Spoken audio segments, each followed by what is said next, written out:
ইয়ারোরা যদি ভুয়া নাম রেখে দেয়, আমাদের কাছে যদি তথ্য থাকে, আমরা ডিইওর কাছে আপিল করতে পারবো, অর্থাৎ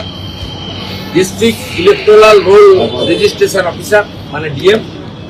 এবং ডিএম যদি আবার নবান্নর হস্তক্ষেপে আমাদের বক্তব্য না নেন, ভাইট করে,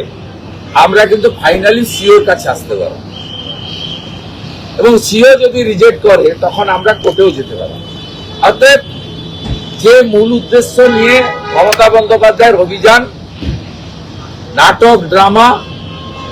এক শ্রেণীর সংবাদ মাধ্যমে বলা ইতিহাস তৈরি করলেন, সে কি ইতিহাস লোক দেখলো? উনি চেষ্টা করেছেন এসআইআর বন্ধ করতে, উনি চেষ্টা করেছেন 2024 লোকসভা ভোটে যে ত্রুটিযুক্ত ভোটার তালিকা তাকে সামনে রেখে নির্বাচনে যেতে, সেই উদ্দেশ্য তার এখন সফল হয়নি বলে